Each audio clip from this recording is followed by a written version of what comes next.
right. Are we ready to go? Ready to go. Talk shop. And this is not just for women. I was trying to do an Instagram post just now. I have Maria and Kristin on the show actually to talk about hormones, but I think just midlife for men and women. I think men need to know this information, and men go through their midlife crisis. So it's just changes in life as we age. As I continue to say every day, embrace the aging process. Don't blame it. Enjoy. Privilege. Yeah. And, I just was telling you, it was my birthday yesterday. Somehow I turned 53. And I feel like I didn't have a birthday because it was the election day yesterday. So it was like a non-birthday birthday. But what brings you guys out you talk about your new book, and you guys have a big platform, nutritional therapy practitioners and FDN practitioners. We all know about you, but tell the rest of the world about who you two are and what your goals are, what your mission is. I like to say we're just two women who are passionate about healthy aging. We very much aligned on many, many things of health and wellness. We love to research. We've been mentored.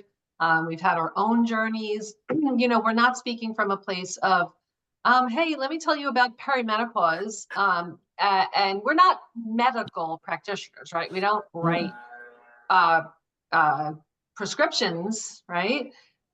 So therefore, that's I always like to say, we're not medical practitioners, and we're passionate about healthy aging, and we're like two women who are clearly, have both feet planted in the postmenopausal phase of life.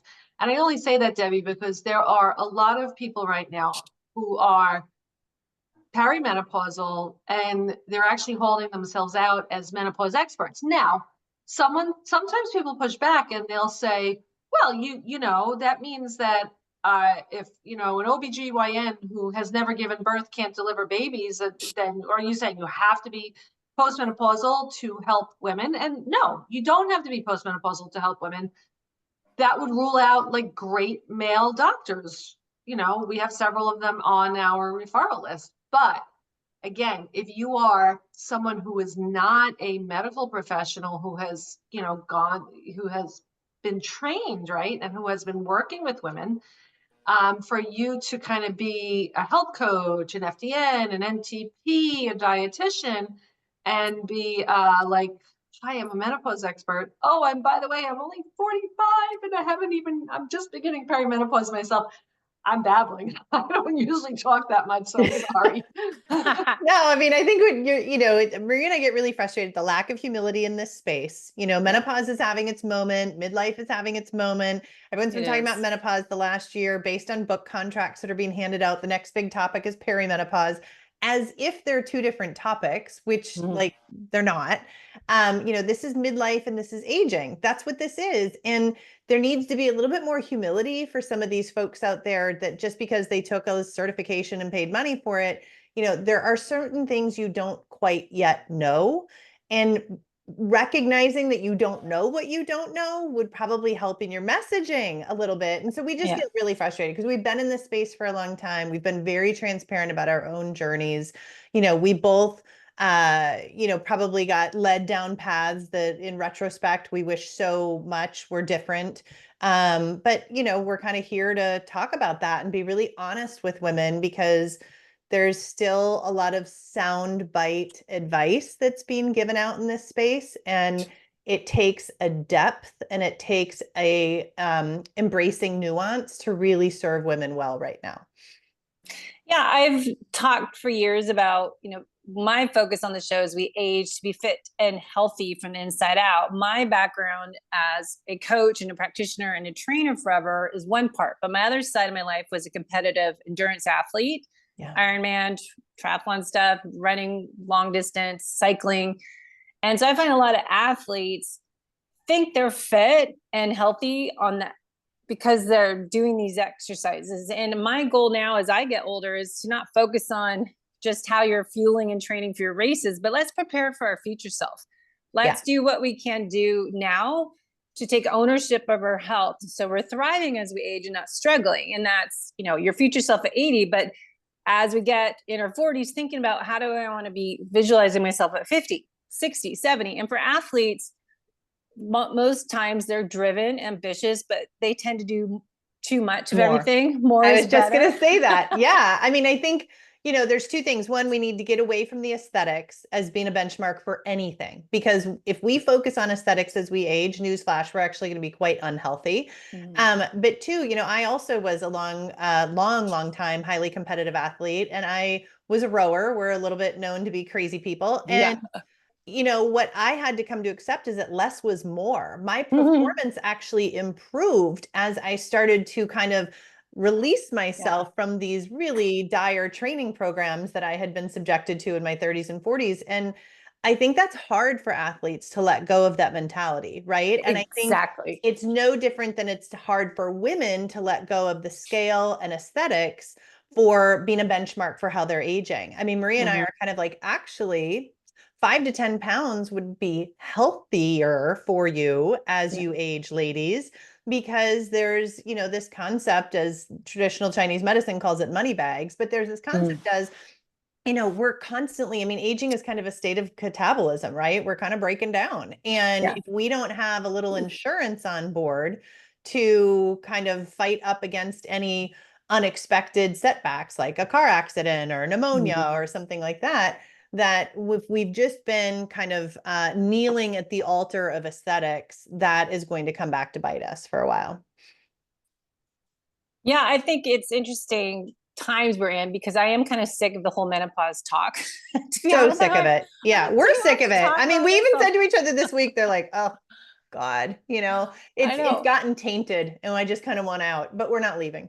No, as you should. I mean, you guys have a great platform to talk about what we were discussing before, is a holistic approach. And what we did when we were 30 and 40 isn't going to work. And I wanted to have you two on the show to talk about that, because I keep talking about this anabolic resistance and how we train to, maybe you're still into looking good and get stronger to get faster as you age. I would say getting older is an excuse that things aren't working as well, because we have to not do what we used to do and change, as Stacey Sims is out there speaking all over the place, and listening to her and Cynthia Thurlow yesterday on, you know, oh, maybe I shouldn't do OMAD or 2 meals a day. I need to actually eat 3 meals a day to hit my protein goals to stimulate muscle. And I actually need to eat some nature's carbs in and around that workout to perform at a high level. So all that, I know your new book, you guys are talking about the great menopause myth. Talk a little bit what that's the purpose of the book is and what the message is you want to get out to people. The purpose of the book really is to educate women and really go through the A to Z of HRT. Like, if you follow a lot of the big menopause accounts, I can, you know, think of 2 female doctors, and they're bringing out information, they're raising awareness. That's great, around what they think is the way to do HRT. And, you know, if you don't fit for that way, you're kind of out of luck in terms of what they believe. And so we wanted to give women, you know, the complete A to Z of HRT. We also have, we've been respectful of the women who can't do it. So we do talk about that as well. But that's kind of more like middle to maybe the 2/3 part of the book. What we really want women to understand is that this is a journey of change. It doesn't start, you know, at menopause. It starts really at perimenopause. And even if you don't, I think for me, maybe the thing that I'm most passionate about with the book is these things are happening in the body, fundamental changes, whether or not you have symptoms. Because probably, Kristin, what would you say, like for 6, 7, 8 years now, we get the question, well, they're either like maybe in the peri like 40s, or they're maybe like a year, 2, 3, like postmenopausal, we'll say early mid 50s. Well, didn't really have any symptoms. Should I go on HRT? And, you know, we hope that when you get through reading our book, that you're going to realize that the answer is yes. Now, that's what we feel is best, even if you don't have symptoms. And we kind of go through in a very systematic way, explaining why we feel that way, with, of course, you being able to make that decision yourself. Every woman should, but we wanted to give women the big picture. Yeah. I think it was funny because I just got off a quick phone call with a girlfriend this morning who I hadn't talked to in a while, and she's only in her early mid 40s, but she's been reading the book because she had amenorrhea that was kind of a hypothalamic driven process and then just never got her cycle back. So she kind of like hypothalamic amenorrhea that went right into late peri and now menopause. And she looked at me and she goes, "So I don't think your book is a book." And I said, "What?" And she said, "It's a guide." And I kind of cracked up because just last week, Marie and I were talking with someone and she goes, "It's kind of a guide." And I was like, A manual. we were really kind of not attempting that. We're just thinking we're writing a book. But I do think what we're trying to say that no matter who you are, these changes are going to happen. No matter how it manifests, there are imperatives every single one of us has to attend to. And no matter what our kind of preconceived notions are, there are certain pieces to the puzzle that are absolute non-negotiables. And then there's one that probably should be a non-negotiable, but we recognize everyone needs to kind of get comfortable with it. And I think like particularly your audience, Debbie, let's face it, athletes come in, they're not overweight usually, they've maintained their metabolic health, they've maintained their aesthetic, they've maintained their scale weight, they've maintained their activity levels, etc. They're often the ones who don't have nearly the palpable like evidence that they're living with every day of aging. And so they kind of think they're getting away with it, right? Like they're almost special. And we're kind of like, actually, you're going to hit the same brick wall that we all hit. Everyone's going to hit it. The trajectory, the course, everything differs for, woman to woman, and same with men. So, that was kind of the objective with the book, is just to say, none of you are special. None of us are special. If you were born with ovaries, you're going to have this shared universal life experience. And here are some outcomes that every single one of us has to worry about. Sorry, I got the mowing blowers out my window making a lot of noise. So I was muting myself. Don't hear it at all, so don't worry about it. I had it covered up. So I really feel that my goal is to make it no big deal. That's like, yeah, I'm going to have these changes, but I can prepare myself to not have these hot flashes and weight gain and fatigue and wide awake at night. I mean, I already went through adrenal exhaustion. So it's like, I never gave birth to a child. I didn't have kids, but I think it seems like I'm ready for it, but I'm doing what I can do to prepare for that transition to make it smooth to the other side. By having all the tools in your pocket, right? Yeah, it's a really good point, because there is kind of this social political message around menopause that I think is victimizing women. And I loathe victims more than anything in the world, to be perfectly frank. I think Maria agrees with me. And we're kind of like, ladies, like, we're really strong bitches. Let's stand up. And we're not the whole like, need to go the whole F the patriarchy feminist thing either. It's more just kind of like, own your power by being educated, understand the tools that you have at your hands, and implement them. It just, you got to be responsible as an adult to live an intentional daily life, making decisions that support your health. That's it. But menopause and midlife changes things. So we have to change to change. And so this, hopefully is a book that shows women how to incorporate some changes depending on where they're at and how it's happening. Yeah, I think, what I talk about, my holistic method manual that I put out years ago, but it's similar. You guys are talking about comprehensive manual on nutrition, movement, sleep, stress management, gut function, metabolic health, hormone supplementation, and HRT. So what do you think are of all those, what would be the number one area for someone going into this transitional period of midlife, what we should be focusing on first? Their priorities, or is it each person's individual? Let's see. I mean, we can differ, because I know we're going to agree on all of them. I'm going to probably say nutrition. It's just a really huge lever.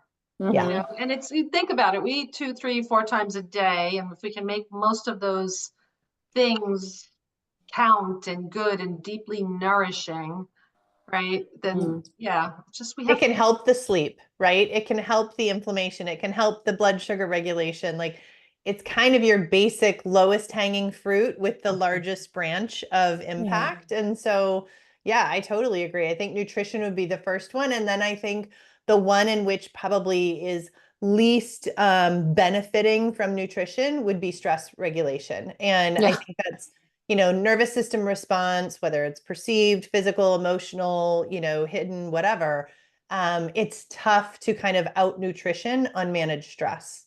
So, I think that those two things probably, right, Maria? And then the rest of it sort of starts to take care of itself. I mean, yes, you can derail great nutrition with really crappy sleep hygiene, but like, okay, those are optimizers at a certain point. Just get your, ducks in a row and make good decisions on those things.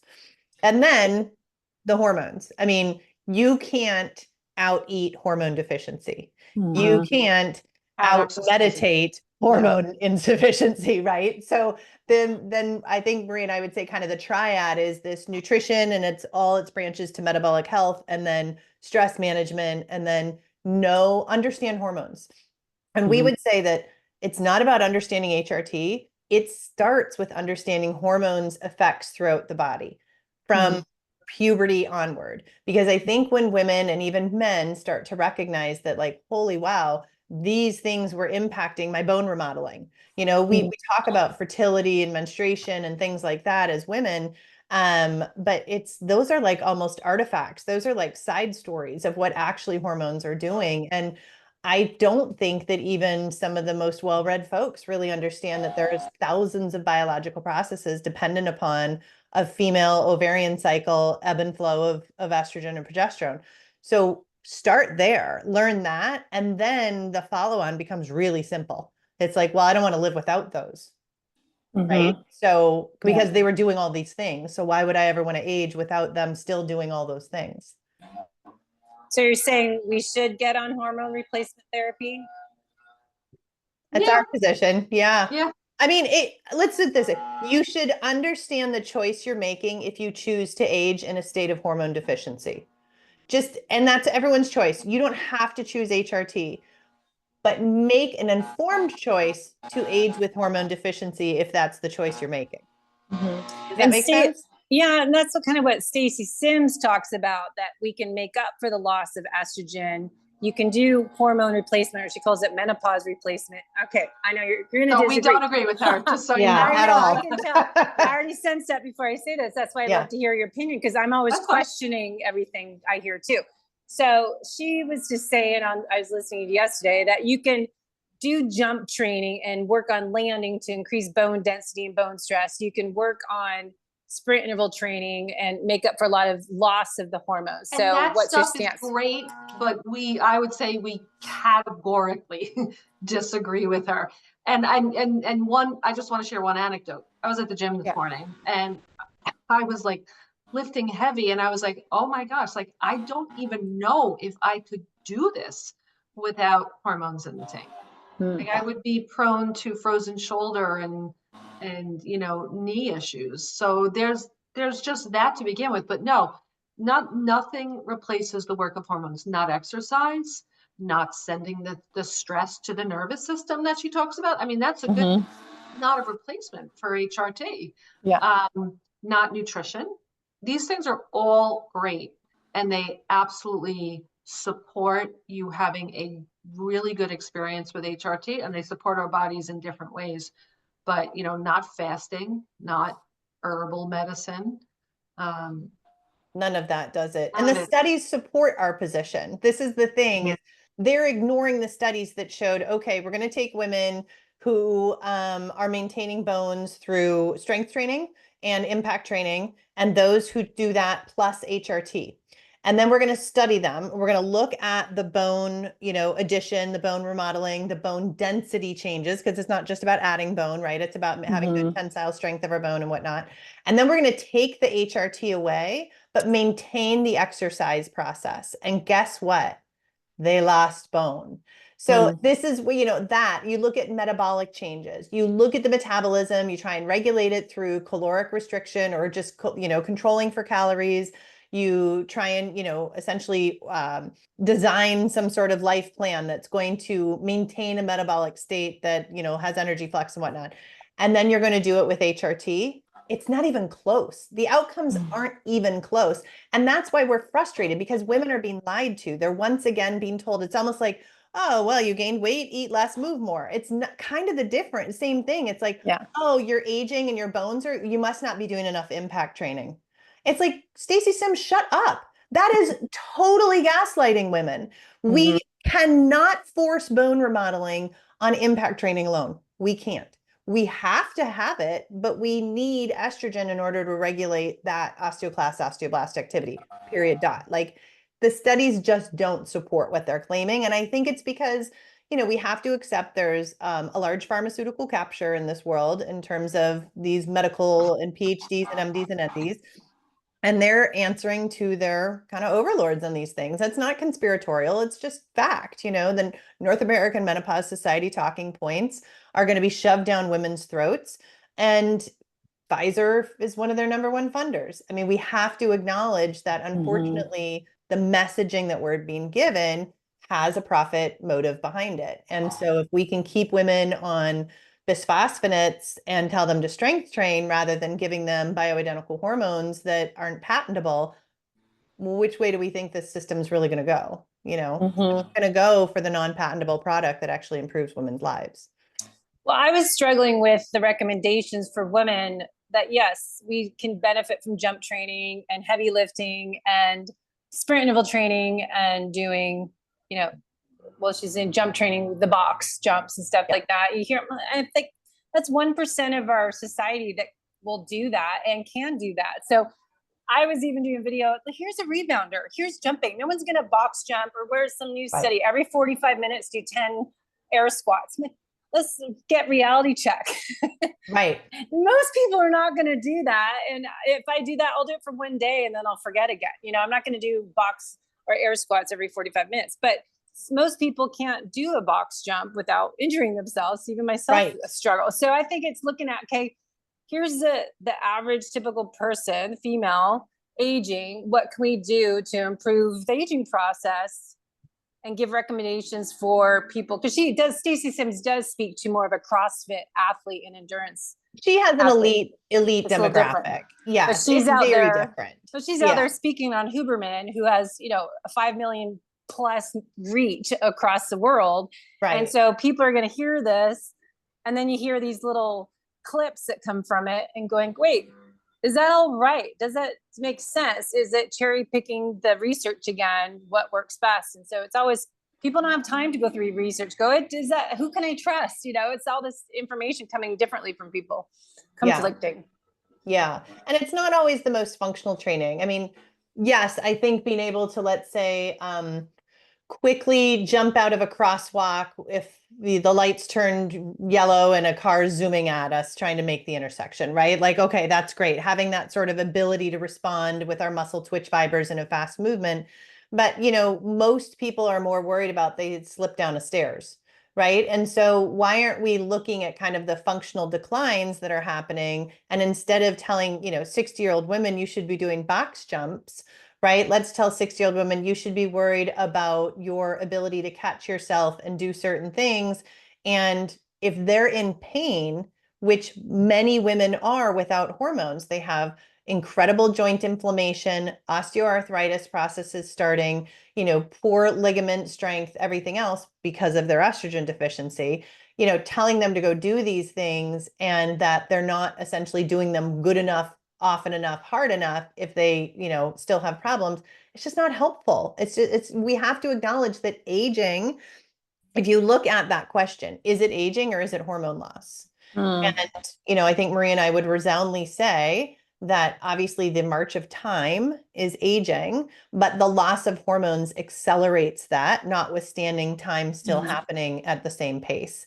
And you see it in women. You see us aging faster than men. This is not aging alone. This is aging and hormone loss. So to kind of gaslight women into thinking that they're just not doing all the things good enough and hard enough is wrong. We need to tell them, well, you feel miserable because you have no hormones in the tank, and these hormones were making your body not inflamed and functional. So it's a combination of nutrition, exercise, lifestyle habits, and hormone replacement therapy that we need this combination to get it together to thrive. Absolutely. Yes. Yeah. Not just one or the other. Now, as nutritional therapy practitioners, we learned number one thing, honestly, I can visualize our chart, start with food as medicine. All we want to focus first is on what we eat. I would say what, how, when, why, where. But the nutrition part is we talk about nutritional density, nutrient density. Eat real whole foods that you're saying are nourishing to the body. What is your opinion on that for women that are aging? What areas are you focusing on nourishing our body with? We are focusing on getting women to understand how incredibly valuable animal protein is, because it is so nutrient dense. And yeah, so we don't eschew other items, but we try to put the focus on the animal protein, and of course, like, eating enough. It's just, I can think of, like, when, maybe 10 or 15 years ago, I would go out to lunch with friends and everyone would be getting the big salad with, like, the really tiny piece of grilled chicken. And, we all felt virtuous, but, like, now I flip that. It's more protein. I still have the salad, but I don't, like, make it this massive salad that tends to fill me up. And then, gee whiz, I don't really feel like eating this animal protein anymore. It might have felt virtuous, but no one was admitting that at about 3 o'clock you were all raiding the pantry. Like chocolate bar or something like that. Your face was melting off because you're so hungry. Yes. Yeah. I mean, I like to say, if you ever watch, like, survival shows, it's kind of like a guilty pleasure of mine, right? That when people get medically evac, it's not because of lack of carbohydrates. It's not because of lack of fat. It's because the tissue in their body has started to break down due to lack of amino acids, because they have no protein. And if we're going to talk about aging in this kind of catabolic spectrum that we're on with aging, we have to recognize that that protein piece is a very secret weapon for women to essentially slow down some of that catabolism. But I think because maybe the carnivore movement and things, women have this notion that, like, all these people pushing heavy protein, like me and Maria, are saying you need a ribeye for breakfast. That's not true. Women need to understand what protein. Well, no, there's nothing wrong with that. There's nothing wrong with it. No, I know. Miss filet mignon there for breakfast. But the reality is women also need to accept that what we used to eat as protein sufficient is no longer, because we do have, as part of the aging process, anabolic resistance, right? And so our ability, the efficiency with which we actually mobilize amino acids into the muscle protein synthesis change is reduced. It's simple, reality that we all have to accept. So you're hearing a lot of people talk about 30 grams of protein.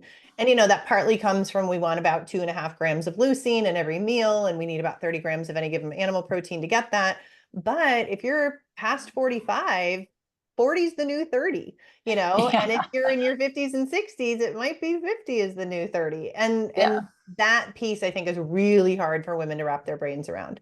I've done a lot of solo podcasts talking about anabolic resistance and about insulin and the role of muscle protein synthesis, how important that is as we age, and how it's different, and how you do have to double the protein. And listening to different people, it is, especially Dr. Gabrielle Lyon, who's really kind of started me on this, and our nutritional therapy conference right before COVID, we had our last NTA in-person meeting, and she spoke, and she was on my show right after that. So I got that in my head back in February 2020 and really resonate with that as I put all this pieces together to figure out, okay, how do we improve the aging process for men and women? And listening, I'm not bashing on Stacey Sims, but she talks about plant-based because she's plant-based. And I always try to clarify that in my podcasts or my blogs that, to do plant-based, if people are, because I used to be pretty vegetarian myself, and realize, okay, it's kind of difficult unless you're going to eat 5,000 calories to hit and supplement a lot. Supplement the aminos and get like 2 cups of black beans. And I calculated on ChatGPT how many cups of quinoa and black beans to get 40, 50 grams of protein with the right amino acid profile, with the right leucine to hit muscle protein synthesis. It's kind of impossible unless you're going to overeat calories to stimulate muscle. It's a lot of food. It's a lot of volume. It's potentially a lot of bloat. And it's a lot of carbohydrates. And, we're not against carbohydrates, but women in midlife, when they lose their estrogen, they just don't need as many. They just need to be a little bit more mindful, more careful around that. So yeah, I couldn't imagine getting like the lion's share of my protein from plants. I like plants, but as Maria said, the amount of carbs are so high. Again, let's go back to our basic NTA principles. You need a muscle reservoir in order to store all that as glycogen. And most of us don't have truly that much muscle to maintain a plant-based diet that's so heavily carbohydrate. So what do we end up with? Skinny fat and insulin resistance, and we've all seen it and worked with ladies who are in that situation. So yeah, it's very frustrating, particularly because they still talk about getting it from legumes and different things, but even the studies showing that to get the actual leucine profile that you need, it's wheat protein, corn protein, and pea protein, right? They're not talking about even the proteins that some people are leaning on as plant-based folks. And I'm like, you really want to be eating wheat and corn protein together? Yeah, you're just creating other problems. Correct. Yeah. Yeah. So with that, this good kind of segue into, we're more carb resistant, anabolic resistance, and the role of insulin, and anything on that. You guys can talk about muscle protein synthesis, but the role, why are we more carb insensitive and insulin resistant?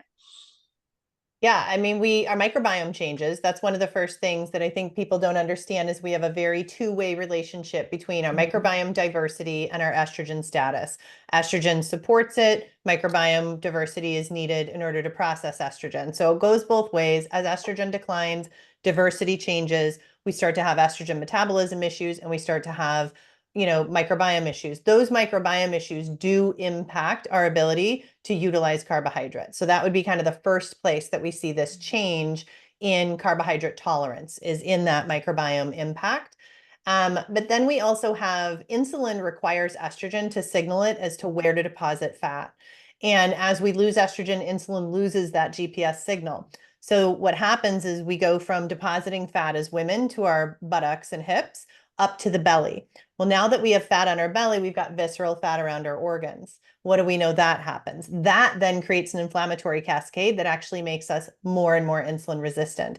So it's this kind of two-way constant relationship between estrogen status having an indirect and direct impact on insulin, utilization ability in women. And that's where, whether they like to hear it or not, their carbohydrate intake probably needs to be adjusted. Doesn't mean you've got to be keto. We're not actually fans of keto.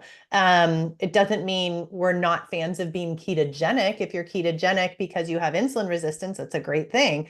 But pursuing fat as a nutritional macronutrient goal is not what we're talking about, right? What we're talking about is understanding your carbohydrate threshold. And, athletes are going to have a higher threshold than the lady who's more sedentary and just goes on a walk 10,000 steps a day, right?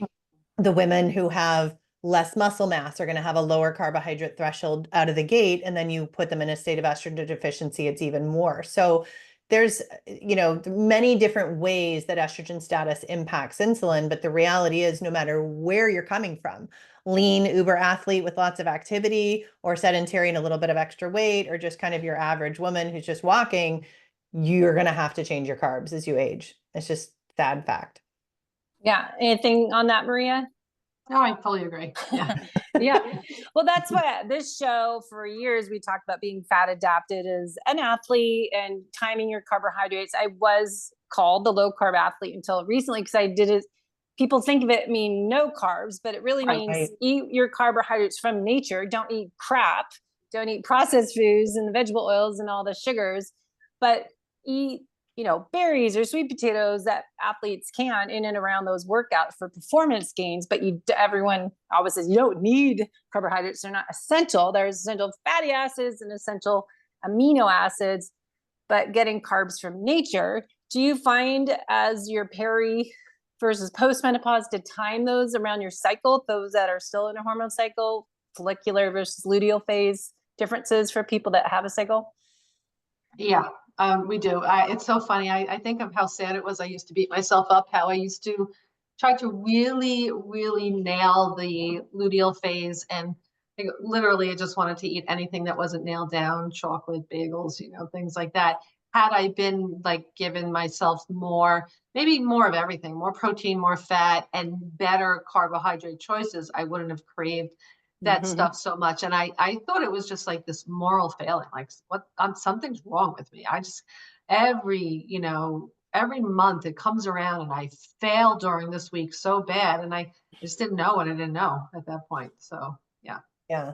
I think women too need to track because not everyone has the same luteal phase carb cravings. There are plenty of women, same thing with kind of like planning your strength or your physical activity and your programming around your cycle, right? There's a lot of people who are like, oh, during, your menstrual bleed, you're like, that's going to hit your PRs and blah, blah, blah. Not every woman's the same. So I think we do need to be careful and say, instead of just focusing on these phases, say, ladies, know what your body is signaling to you, track, right? I mean, Maria and I both definitely were the like, give me all the carbs during the luteal phase, but we've worked with so many thousands of women that we recognize some of them actually feel that way in their second week of their cycle, not their fourth week, right?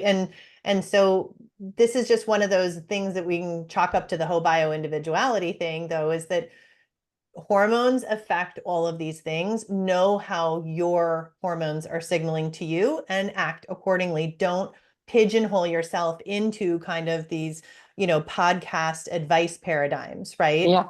And just kind of know what works best for you. But yeah, it's not in your head. You do have different energetic, states during your cycle. And are we not more insulin resistant in our late luteal phase? So people say your body craves more carbs, but then you're more insulin resistant, or are you insulin sensitive? How does that change during your cycle? It's resistant. Yeah, it's insulin resistant because if you think about the surge of progesterone, right? It's like pregnancy is a default state of insulin resistance, partly because we have such massive amounts of progesterone. So assuming that you are having a nice robust spike of progesterone, then it would, kind of follow that your insulin sensitivity is lower during your luteal phase. But the reality is progesterone is the first hormone that falls. And so these perimenopausal women who are like chasing this sort of paradigm have to recognize that actually your progesterone is deeply, sharply in decline. And that kind of rationalization of it's the end of my cycle, therefore I'm going to pound all the carbs, actually may not be justified any longer.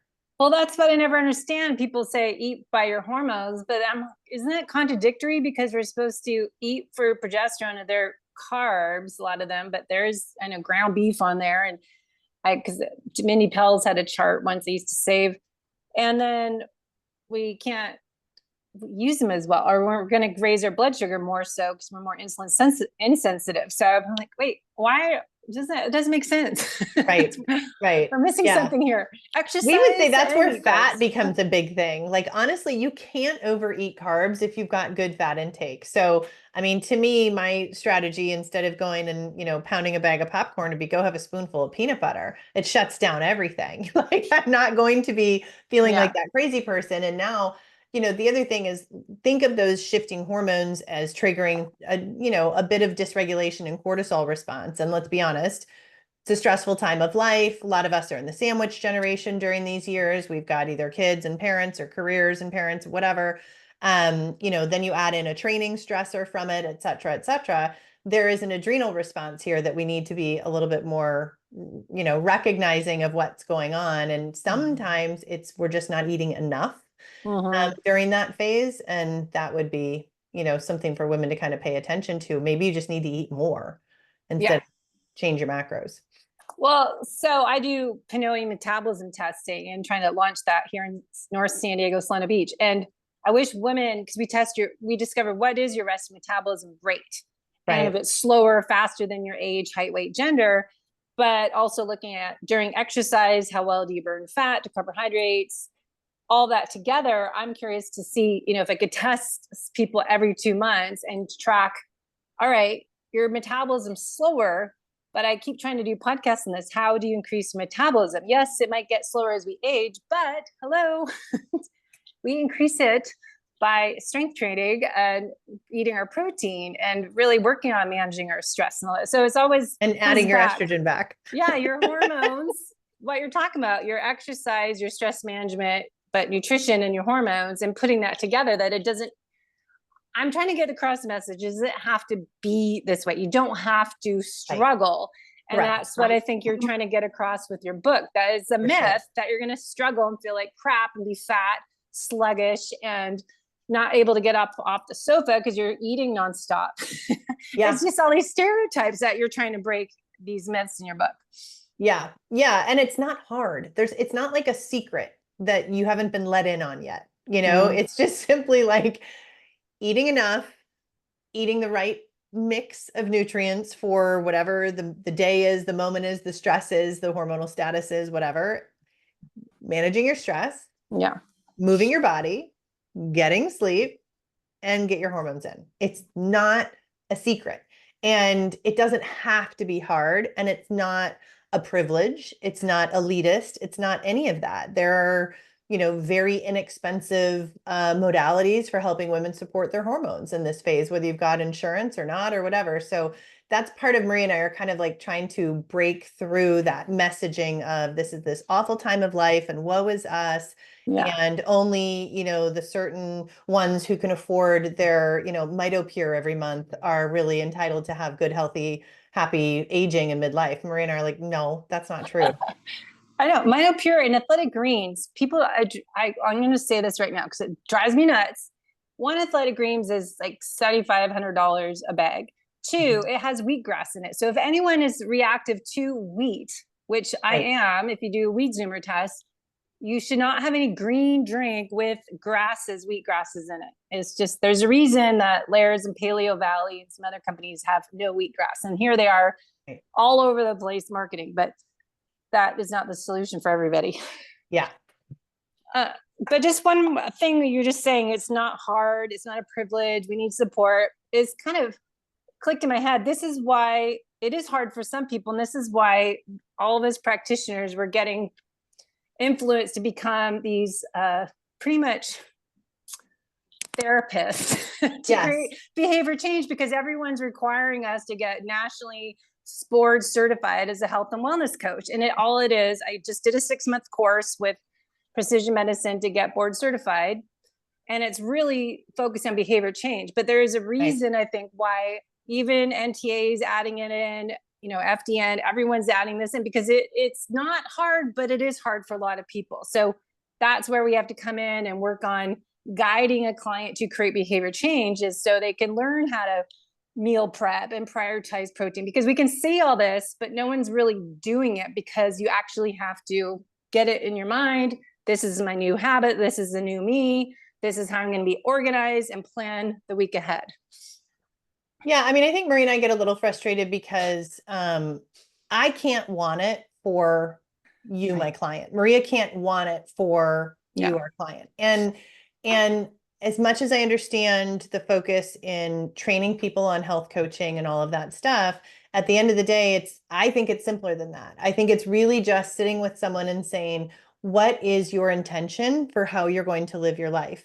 And goal setting, which has become the focus of a lot of health coaching, is not helping women, because this is kind of a pass fail enterprise then if we have goals.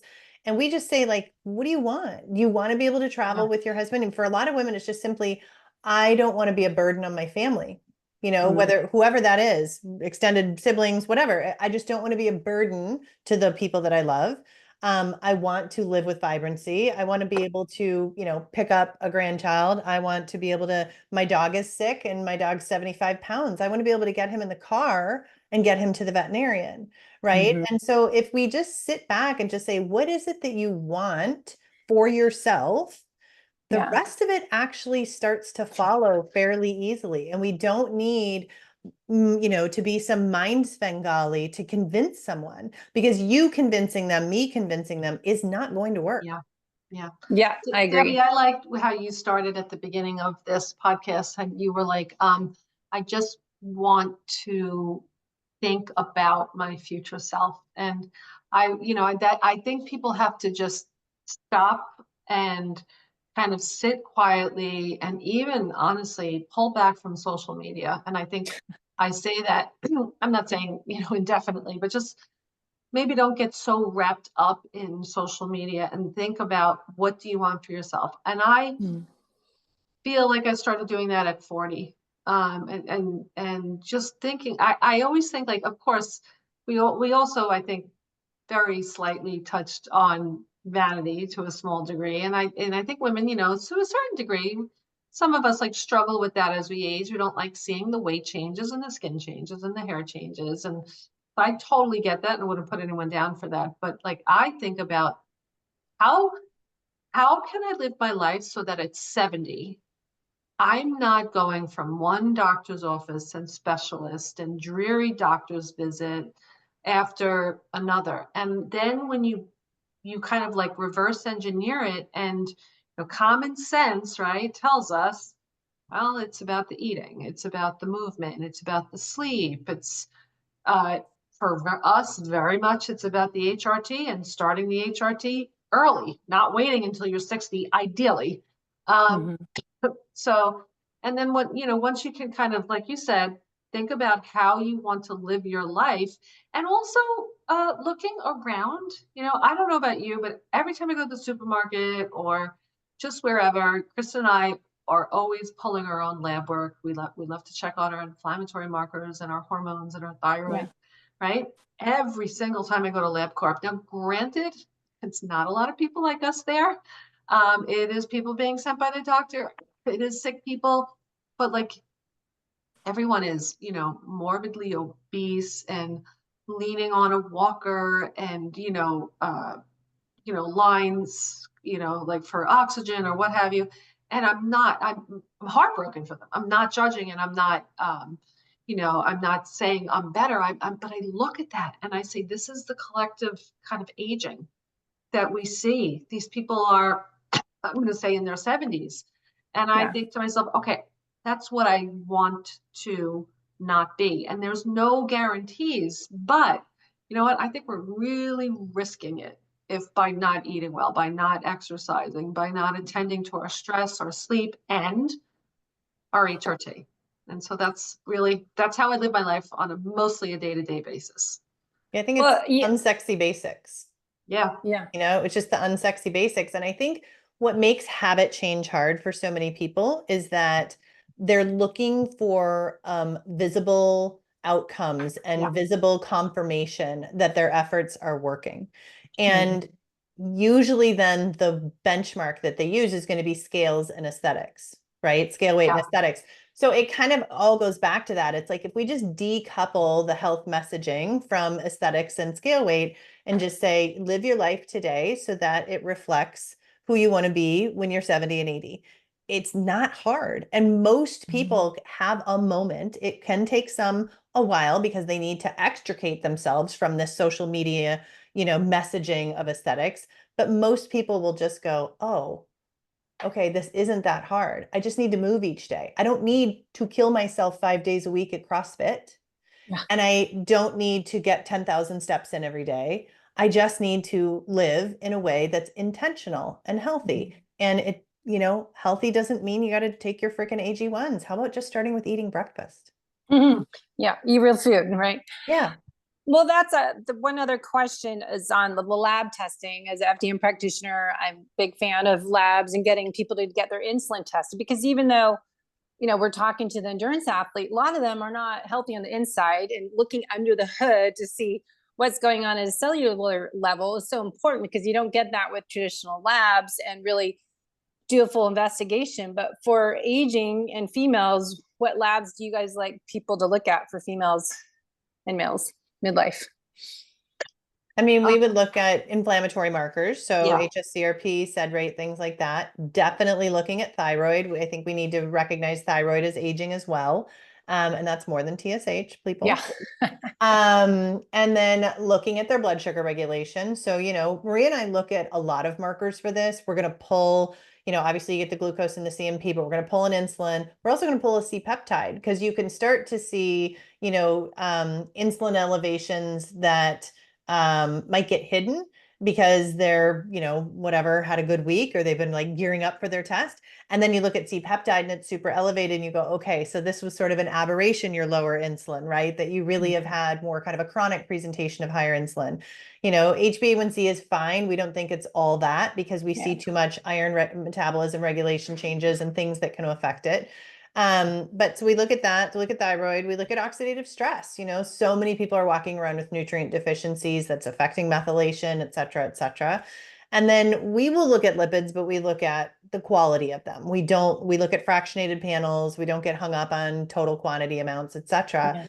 But then for women, you know, depends on how old they are. I mean, if you're 53, it doesn't really matter. You probably have low estrogen and progesterone, or it's on the decline. So we look at brain markers. So we look at something called FSH, follicle stimulating hormone. And, you know, how is that indicating your brain's satisfaction with your current hormonal status? That's a great and easy benchmark for people to sort of track. And once it's above 25 consistently, your brain's kind of unhappy. And that might be the time that you know, need to start addressing that. Yeah, I think those are good reminders, because people that are going to see their regular doctor for when they're struggling are not going to they're going to be, oh, you're fine, nothing's wrong with you. Right. Right. And when you need to go out. Yeah, you need to work with someone who understands optimal ranges and not conventional ranges. I mean, conventional ranges are based on sick people, right? And I don't really want the bar for me to be so low that I'm just matching what sick people get. I know people don't know that. I don't think they realize that when they see their doctor, the lab results on there are based on sick people. And look at the bottom end of the range, the top end of the range. It's usually ginormous. And compared to our FDN, our functional lab ranges, it's like this compared to here. Right. And you need to figure out who to work with to help you with that. Yeah. It's ridiculous. Sure. So, all right. Well, I know we've got your book is out. Tell people where to find it. Anything? So Amazon, Barnes and Noble, independent booksellers most likely as well. It's available USA, Canada, Australia, I think Germany. Wow. Yeah, I mean, it's all over Europe. We have the lady in the Netherlands who just texted us. We've got people in, you know, Ireland, Israel, South America, etc. We do have it coming out in French and Spanish in 2025, which is exciting. Nice. Yep. Yeah, so we have the book, and then we've got an Instagram account at Wise and Well. You'll see our little selves on there. Yeah, we just try and be really education forward. At the end of the day, you know, like I said, Marie and I can't want it enough for women. They have to want it themselves. So hopefully just providing them information and education leads them down a path of sort of self-exploration and discovery that then they, you know, make the decisions for themselves. How, if people are interested in hormone replacement therapy or menopause, whatever you want to call it, therapy, do you have suggestions where they can go and work with somebody? Well, we don't give out referrals, so we don't. To non-clients. To non-clients. Yeah. We don't. Yeah, we prefer that they actually get educated first, because they need to really be involved in the process. And so if we were just to give out a referral, that, you know, that would be just, you know, they would be getting that doctor's way, and we want them just to be educated, and ideally we want them to have pretty good gut health before starting, or at least concurrently with HRT. You want to look into your gut health and have, you know, low to no inflammation as well, lower inflammation. Well, and I think Debbie just said something that kind of highlights where I thought you were going to answer, which is there is actually a very clear and important distinction between HRT and MHT, the menopause hormone therapy. And we have an entire chapter in the book called MHT or HRT, Does It Matter, and What's the Difference? And I think that is where a lot of women should start learning the nomenclature, learning their options, learning different forms, different regimens, different everything, because seeking out HRT leads people to believe that you're just seeking out this kind of uniform product. And HRT exists on an incredibly wide and varied spectrum. And we want women to know exactly what they want. And everyone might want something different. What works for them, what works for me in my 40s and 50s might be different than what I might pursue in my 60s and 70s. And so we would say it's really important not to be like, where can I get my hands on HRT? More like, what is HRT? What are my options? And that will then help that individual figure out, okay, I need to find a doctor who's speaking the language of what I just learned. Because like Maria said, doctors are just going to give you what they're trained in. And there's unfortunately a lot of, weekend certification programs and drive-by HRT clinics. That is not the solution. Finding HRT is not the solution. Understanding HRT is the solution. And then you get what you need and what you're looking for. Well, as Maria just mentioned, is a big conversation to follow up with in another show, but gut function and the importance of metabolic health before starting with HRT. And that's never spoken about, I feel like, right? In the role of the gut health, can you just say real quick, and people can learn more in your book, why is it important? Well, so your gut is going to process your hormones, right? And by the way, HRT will help those things. So we won't be completely disingenuous here. It's going to help inflammation. It's going to help the gut as well. But it's not the only thing. Like there are things we need to be doing alongside with HRT. So that's why we say that. So and your microbiome, it just processes your estrogen, and you want it to be healthy. We have an estrobolome. Yes, that's a big topic for sure. Yeah. So I know we're out of time. Website you want to send people to again? Can you mention it? And wiseandwell.me. Yeah. Okay. Anything else? Last tip to share with everyone? One thing? One tip? I would just say, just start to kind of embrace this time as a window of opportunity and not feed into the, kind of doom that's being presented around this. You don't need to rise up with your fist in the air and be some, patron saint of menopause either. Just, learn what's going on. Again, it doesn't have to be hard. It doesn't have to be special. It just has to be intentional and something that you decide on. Yes. Yeah. So good. All right, girls. Well, I look forward to getting that book myself and learning more in your course next year that I have on my to-do list in 2025. So I appreciate everything you're doing and helping educate people of all the menopausal myths that are out there. And there's many. Thank you. Thanks for having us. Thank you. Thanks, girls.